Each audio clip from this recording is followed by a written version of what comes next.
Well, I had so much fun introducing Chair Gillette. I had been brought back to do what I promised to would be a briefer, equally glowing introduction of Claire Coleman from the Office of Consumer Counsel. I've known Claire for quite some time. Goes back, I mean, maybe not that long in terms of some Hartford relationships, but Claire has been an advocate on behalf of the people of Connecticut for a long time. I remember distinctly, she was one of the sort of embedded advocates we had in the early days of the Lamont administration as we were transitioning. And we had a very ambitious agenda, some of which we've actually accomplished.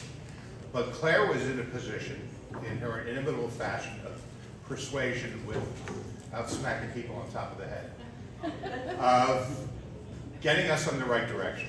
And we were very lucky because early in administrations defines oftentimes what the agenda is, how far we're going to go. And I had ultimate confidence that we would be on the right track because Claire was there on the ground talking to all the relevant players, talking to the new members of the administration to set us on that right path. And even though we've had our differences, I'm talking about with the governor, not with Claire, on some of these things, she was perfectly prepared for the role that she's now taken on, which ultimately, what OCC is taking care of you. A very clear, direct mission, which is taking care of consumers. And it's incredibly challenging because oftentimes, as you heard from Chair Gillette, we're up against utilities and other corporate entities with tremendous resources to pursue their own agenda. And to make sure we have a voice of somebody who could contend with various forces and come out with a good outcome is critically important to us here in the state of Connecticut. We as a legislature recently, through some of our legislation, have sought to strengthen OCC's hand by giving them resources, but also making sure that people who want to have a voice have the ability, in some cases, to be trained by OCC to express that voice effectively in the process. And a lot of what OCC does transpires without a lot of attention, but I think what I really want you to focus on is OCC has now become a vital voice in talking about doing the right thing. I think some of the communiques that come out of that office have made me very proud to be a member of the state of Connecticut because they really espouse the things that we do need to focus on in a reasonable, straightforward way, not strident, but sensible. And I think more sensible in the world is a good thing. And without further ado, I want to introduce Claire Coleman, who will give you another scintillating presentation.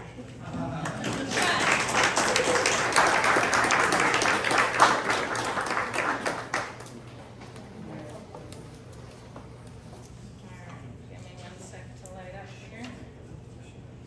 All right. Is it morning still? Yeah. Good morning. Great to be here. As Representative Steinberg said, my name is Claire Coleman. I am the Consumer Counsel for the state of Connecticut. What does that mean? I will get into our role. Whoop, I think I just screwed it up. Oh, gotcha. Sorry. What did I hit here? There it is.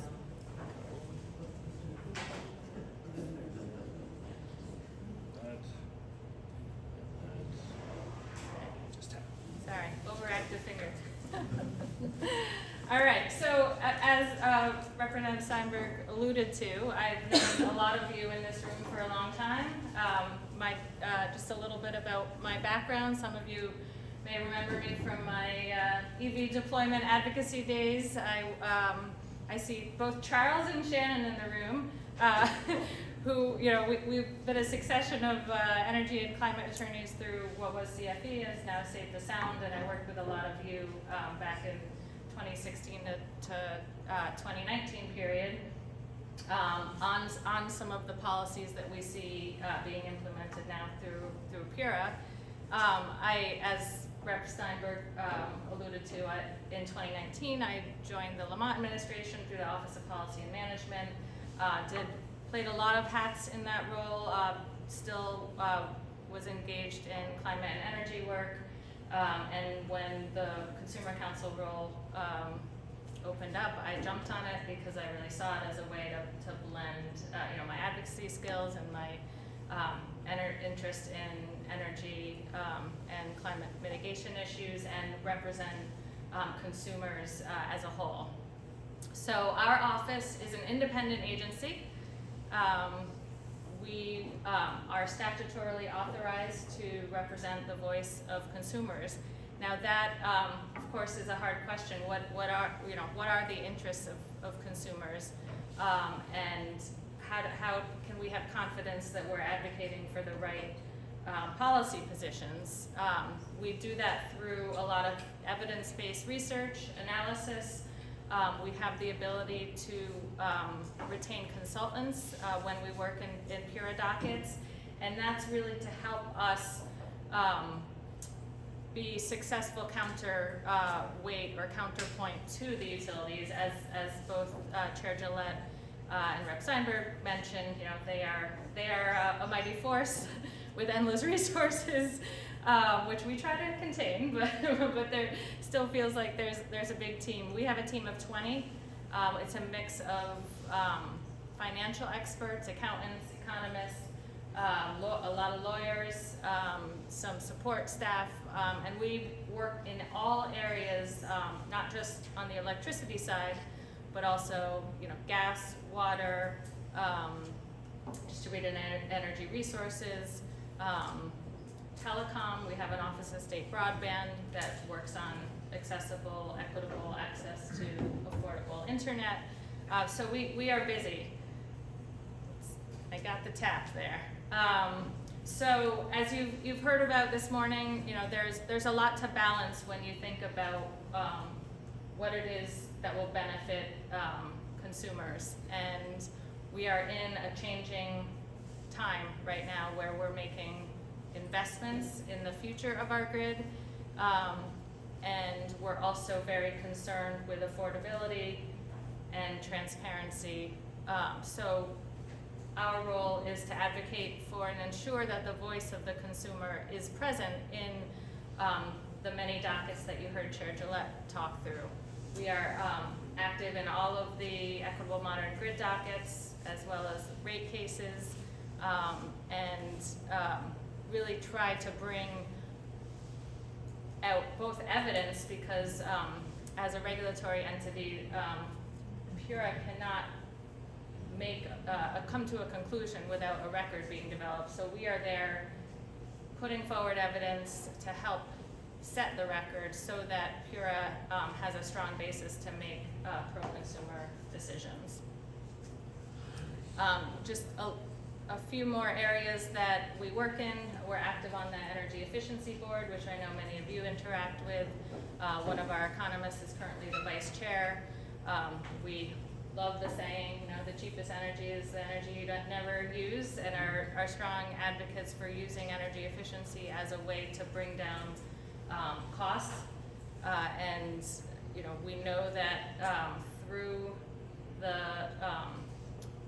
analysis that the Energy Efficiency Board does each year, that the investments that are put forward do create lifetime savings in terms of bill reductions, as well as the environmental and public health benefits of the results of reducing load or energy use. I'm also the chair of the Low Income Energy and Water Advisory Board. It used to just be the Low Income Energy Board, but last year we petitioned the legislature to expand to allow us to include water in our scope, because of the water affordability issues that have been increasingly present both here in Connecticut and nationwide, with the rise of contaminants like PFAS that cost a lot of money to get out of our system, and addressing lead pipes, other environmental and safety hazards. We want to be prepared to address those risks and improve the safety of our water supply as needed, and do so affordably. There is a federal low-income energy assistance program, LIHEAP, Our state corollary is the Connecticut Energy Assistance Program. There was briefly a corollary federal water program called LIWAP during the pandemic. Unfortunately, it was defunded through the congressional appropriation process. We've been advocating to restore that funding because we think it's really critical, and we'll continue to work on programs with our regulated water utilities that appear before PURA on low-income affordability programs in the meantime, and we have, in fact. My office is also engaged in regional and federal advocacy. We have actually one voting seat representing the interests of consumers in the New England Power Pool, the NEPOOL process, which is the advisory body to the ISO New England, our regional transmission operator. So this is a really critical role. We spend a lot of time advocating both on the infrastructure investment side, the planning side, as well as market reform to help cost effectively integrate distributed energy resources and make sure that our grid is going to be prepared for increased load as EVs ramp up, as we put offshore wind in the ground, in the seas, not the ground. As we're developing energy storage, that our regional grid is prepared to support and retain and leverage those resources. We also do some FERC advocacy, and we work a lot with all of our state agency partners, with PURA, with DEEP, and the Attorney General's office in that respect. So you heard a great deal from Chair Gillette on the EV light duty and medium heavy duty dockets. I won't belabor those. I think just to reiterate the goals of those programs, to encourage the purchase of electric vehicle infrastructure, and to get plugged into the demand management programs, which is a really important aspect of the program for us, representing all consumers, not just those who are participants and can benefit from the incentives, but really thinking about the role of managed charging and how we can reduce the impact of load growth on the grid. So if people are out there buying EVs, we want them to be plugged into this program and helping manage that growth.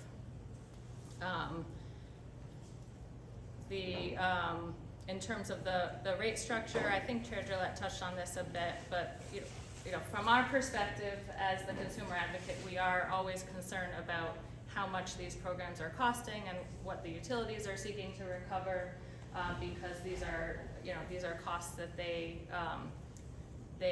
collect from you on your electricity bill in order to pay them back for their administrative costs and for the costs of the incentives. So as many of you probably read about in the news, that the cost recovery changed recently to allow the utilities to recover their costs annually through our rate adjustment mechanism process. Unfortunately, what that did was highlight the costs that have accrued for the last 3 years all at once, as opposed to the annual cost. But going forward, that will allow the utilities to collect costs without accruing carrying costs or interest. So it will bring down the costs of the program somewhat, which is a positive thing. In terms of, we talked about active and passive managed charging, but Chair Gillette talked about it, so I won't repeat that. But again, critical to demand management and ensuring that we're reducing our peak demand where we can.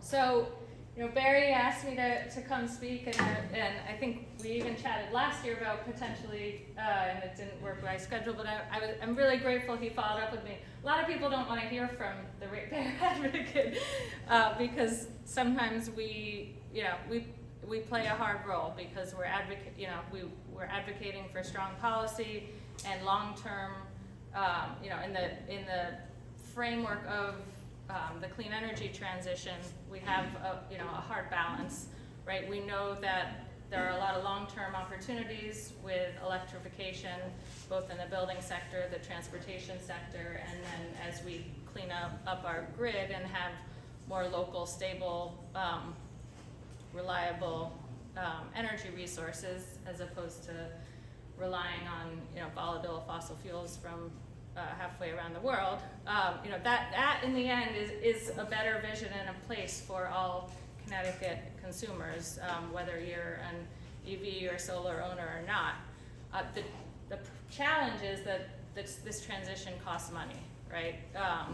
So, in the case of transportation electrification, we know, that if we increase load growth, that means more revenues for our utilities, and that's more revenue that can then be divided up amongst customers, and someday we hope will bring down the costs of electricity.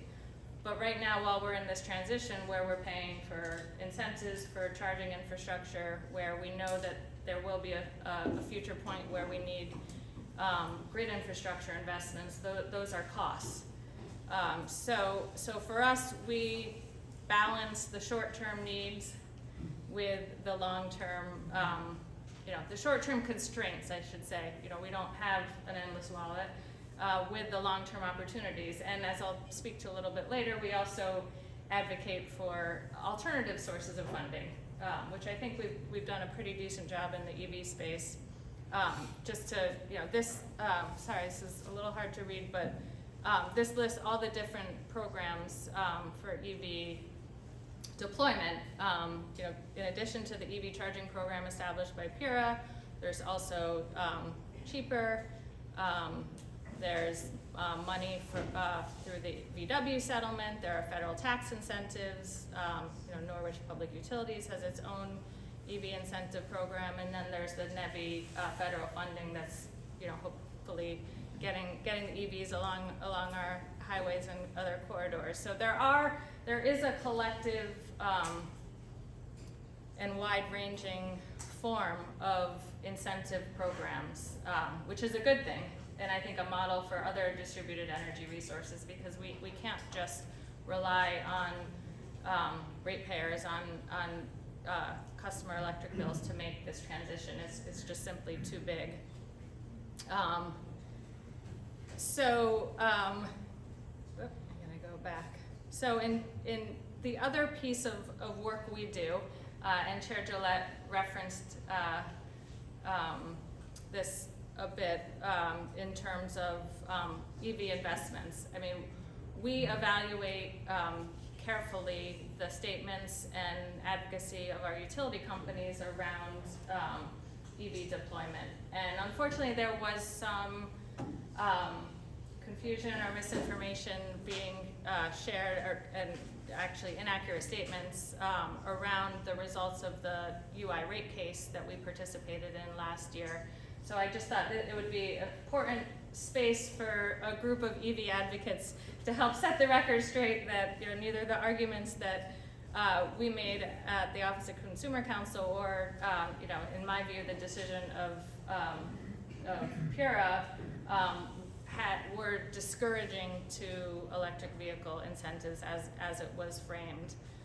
There were some nuances within the rate case that I won't go into, but I think essentially just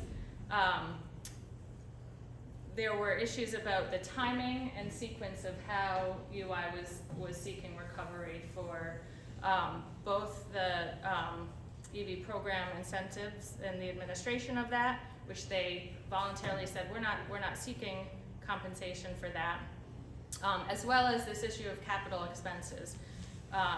They did not receive future cost recovery for capital expenses because they hadn't yet spent any money on capital infrastructure. But it wasn't a denial of recovery. It wasn't a position of you will no longer receive compensation. So I just want to, and similarly, because we had the light duty vehicle docket, the medium heavy duty docket, the innovative energy solutions docket, which the chair spoke about, programs that were still under development, it made sense to keep those within those what we call substantive dockets, develop the programs, and then once they were on board and being implemented, in our view, that was the appropriate time for cost recovery. So while timing is really important in rate cases and how you establish the allowed revenue of a utility, you know, in terms of the substance, you know, we certainly do not want the impression that the utilities were not being supported to stick, because that is not the case. Similarly, you know, we've had it, I mean, I think it's been a tough year for EVs in Connecticut. On the policy side, there was the legislative debate around adopting the California ZEV rules, which would eventually have phased out gas cars to all electric by 2035, I believe. That ended up being withdrawn after there was a heated debate, and some of the debate around this was about how ready our grid is. And we at the Office of Consumer Counsel, who always fact check all of the statements, you know, made by utilities, were frustrated that there seemed to be a sudden overstatement in the amount of grid upgrades that were needed immediately, and the impact of peak demand versus overall usage. I think Barry in his transition referenced consumer confidence, and consumer confidence is really important to adoption of electric vehicles, as well as confidence for our policymakers who are setting goals to, you know, say, are we this is sort of like a chicken and the egg question, right? Are we ready for this? If we're putting money towards EV deployment, is our grid going to be ready? You know, we found that the numbers that were being circulated in the media were higher than those that were actually put forward in the PURA proceedings, and sought to correct some of those statistics. You know, just as an example, you know, Eversource had projected the need for 1.5 to 2.3 billion in EV-related capital investments, but that was not what they had put forward in related PURA filings, and they had actually spent 330,000 on capital assets related to the EV card. So it's well below that, right? And it would take a long time to get there.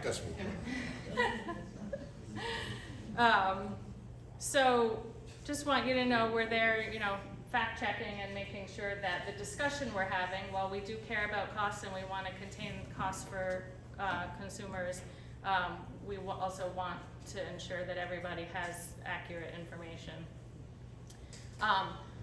That's, you know, so those overstatements notwithstanding, that's not to say that we aren't going to have grid modernization needs as a result of scaling up EV deployment, right? We will need, as the load increases, we will need to address that through grid upgrades, you know, substation upgrades to manage that load.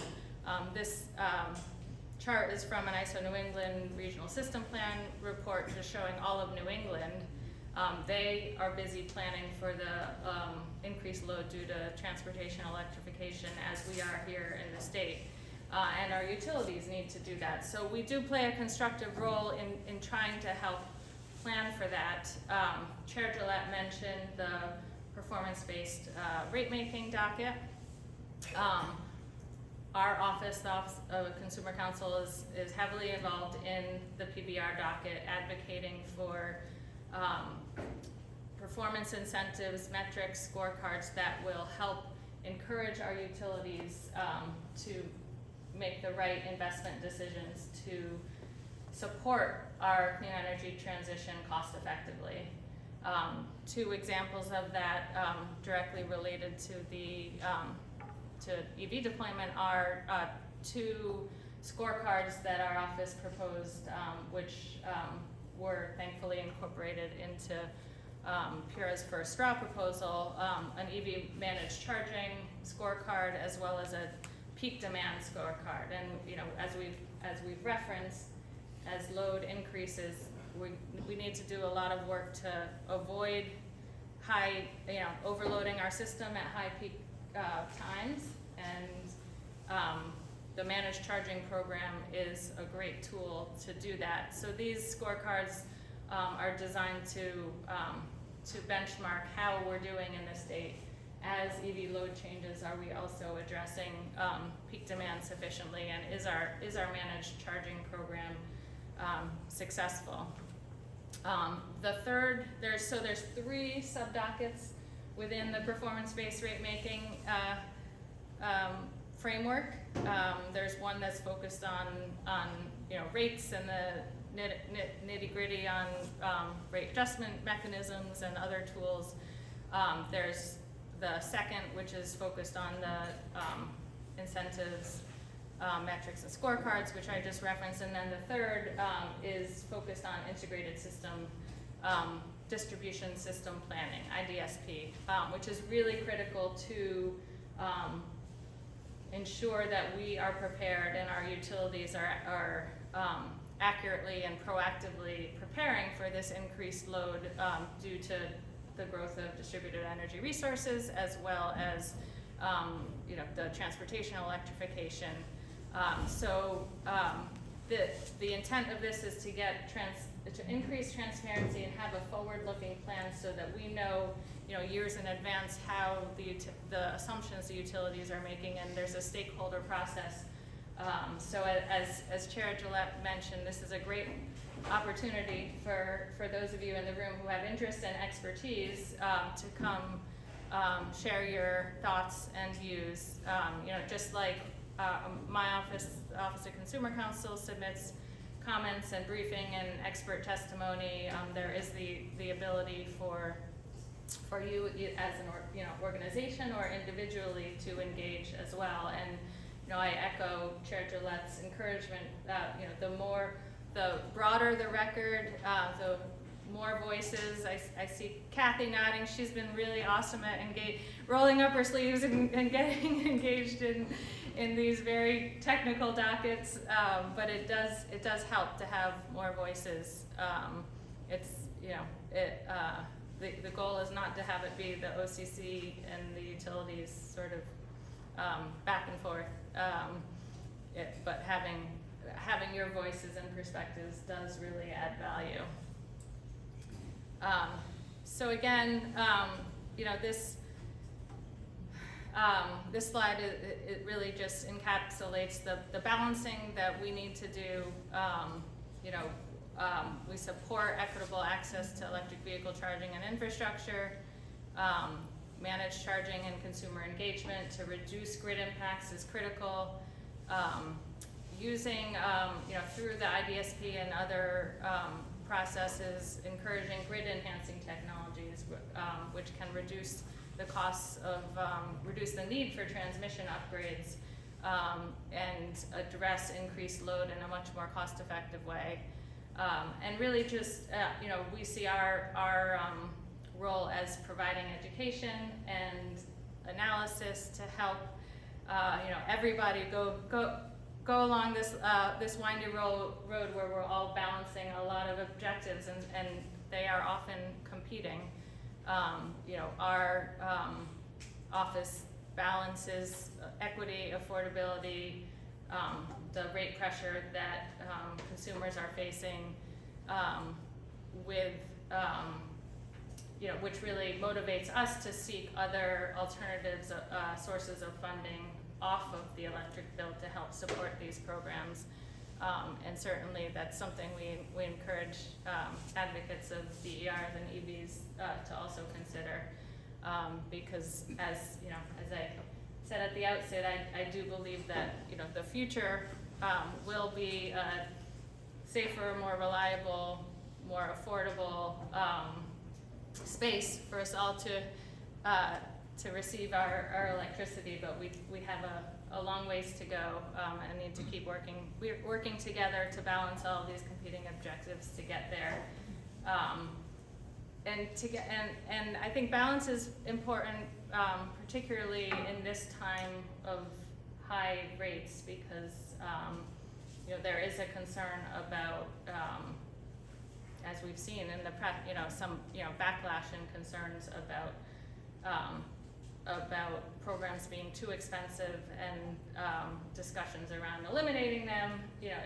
From my mind, slow and steady wins the race.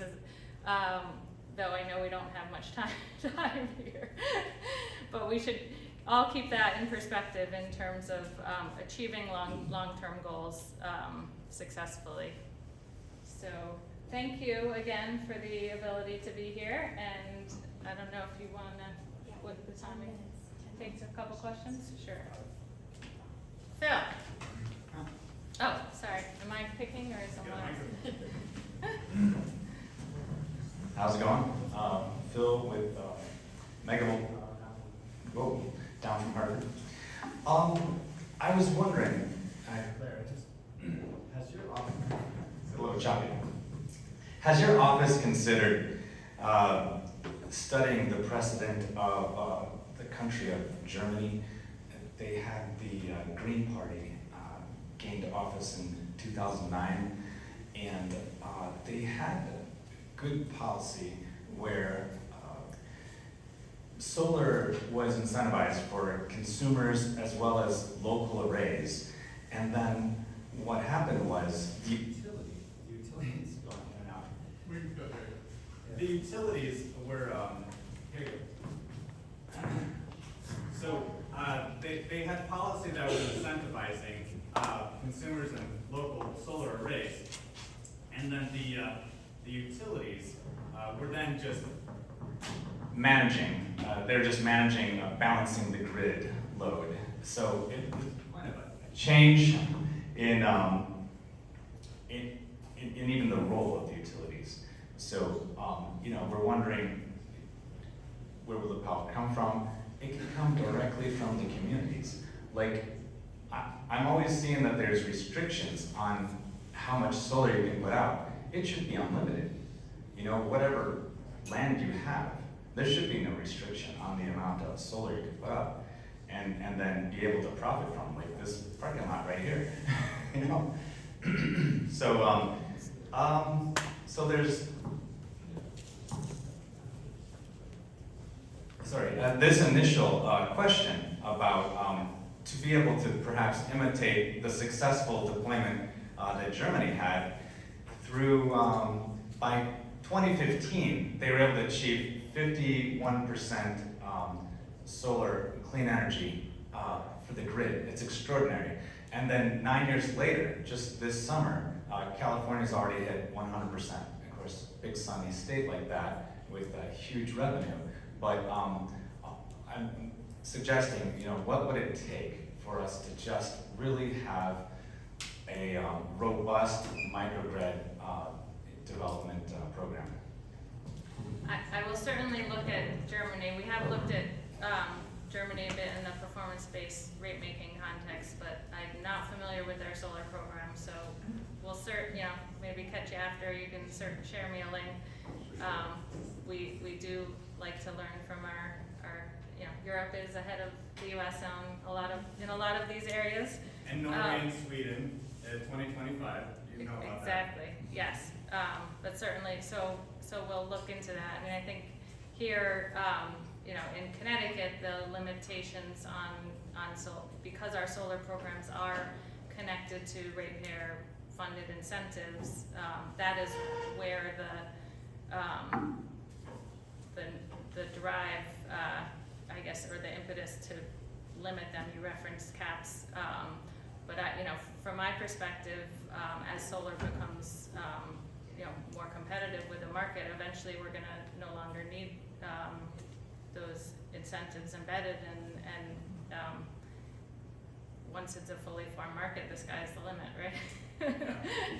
I did want to answer the question you asked Chair Gillette as well on future of gas, and let you know that in the recent CNG SCG rate case, my office did request, and I probably shouldn't talk about this, it's a contested docket, but we did request a future of gas study So that is under consideration, as well as some of the advocates who participated in that docket also did as well. So you can I'd love to help with that. get references from others on that. Thank you.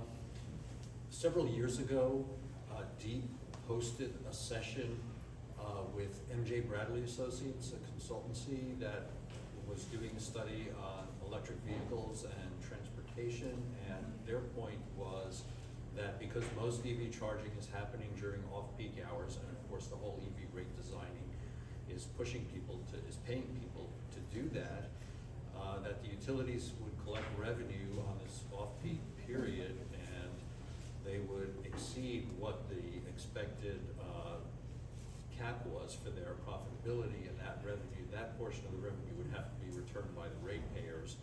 And so EVs actually have the potential of lowering consumer bills.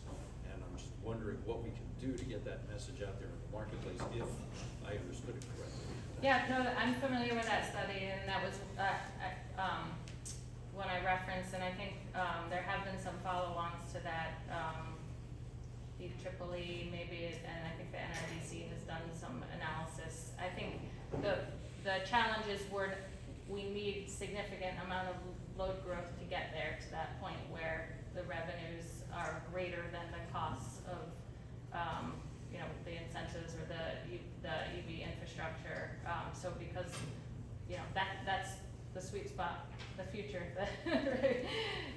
But it is certainly an important rationale, and I believe it, a justification for the program that Pura established, that this will eventually translate into more revenues. Yeah.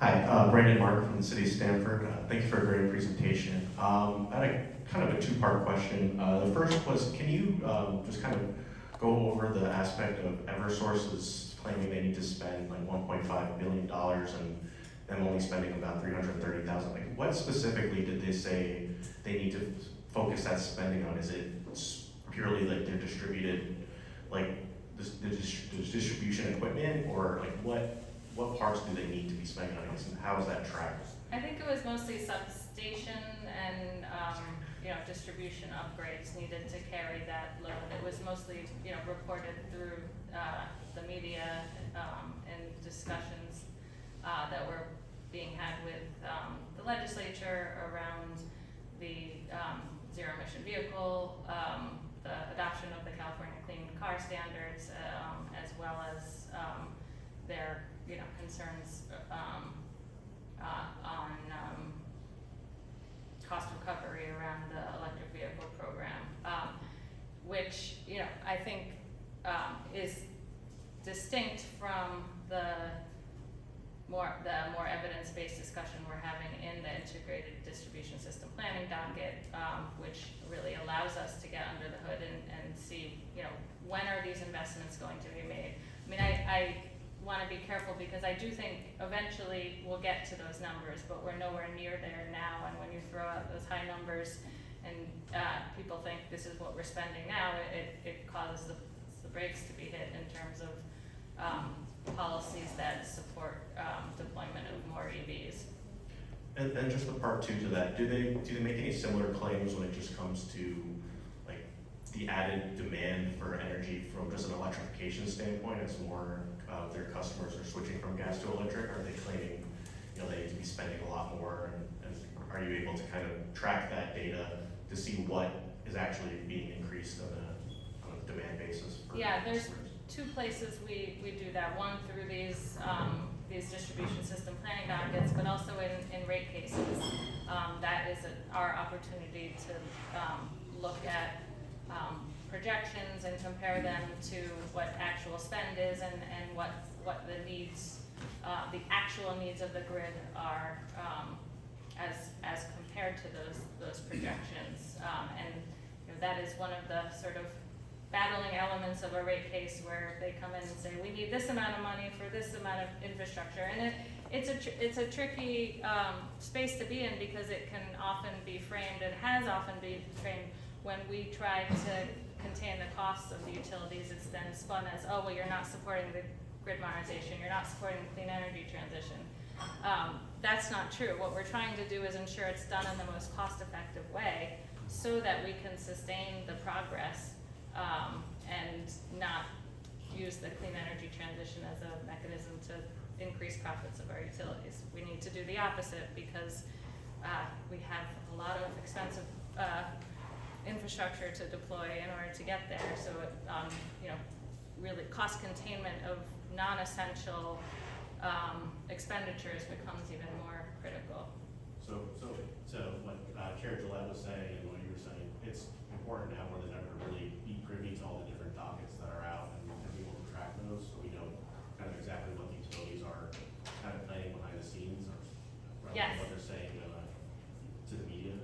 Yes, absolutely. And to Chair Gillette's point, there are great resources on their website, and through this intervenor compensation program, where we've been able to work with Synax Energy Economics. We're developing some additional resources for intervenors and stakeholders to help educate people who aren't in the weeds on the administrative process on how to engage.